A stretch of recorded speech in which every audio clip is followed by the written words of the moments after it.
এই ফোনটা এই দশা হওয়ার পেছনে একটা বড় গল্প আছে। তাহলে গল্পটা বলছি, শোনো সবাই। এক ভদ্রলোক এসে বলছে যে সে আজকে হালকা করে খেয়েছিল বলে তার বউ ফোনটার এই দশা করেছে।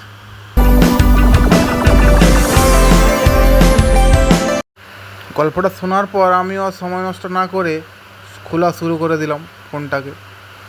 ভালো করে খুলে পরিষ্কার করে তারপর ভাবছি এবার ডিসপ্লে পাবো কোথায়, দেখে ডিসপ্লেটা আছে কি না।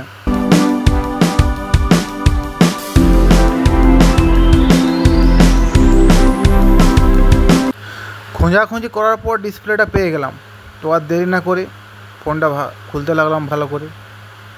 কিন্তু এমন আঠা লেগেছে যে খুলছেই না। টেনে হিঁচড়ে ডিসপ্লেটাকে কোনো রকমে বার করে দিলাম। এই নতুন ডিসপ্লেটা একবার চেক তো করে নিতে হবে। নতুন ডিসপ্লেটা চেক করলাম, চেক করে দেখছি একদম নতুন ডিসপ্লে একদম ওকে আছে, ডিসপ্লেটা ওকে আছে। তাই ভালো করে আর একবার টাচ কাজ করছে কি না সেটাও চেক করে নিলাম, টাচটা কাজ করছে কি না। চেক করে যখন দেখলাম সব ওকে,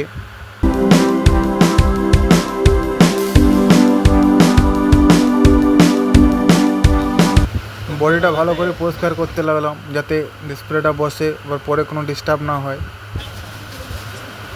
বডিটা ভালো করে পরিষ্কার করে নিলাম, তারপর আঠাটা লাগিয়ে দিলাম বডিতে।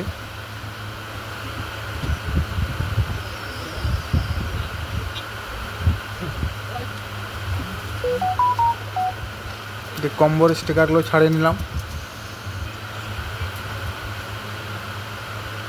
তারপর কম্বোটা ভালোভাবে বসিয়ে ডিসপ্লের যাতে কোনো আঘাত না লাগে তার জন্য একটা পেপার দিয়ে দিলাম। তারপর ডিসপ্লেটা ভালোভাবে লাগিয়ে ক্লিপগুলো লাগিয়ে ব্যাটারিটা লাগিয়ে ফোনটা ফিটিং করে দিলাম কাস্টমারকে দেওয়ার জন্য।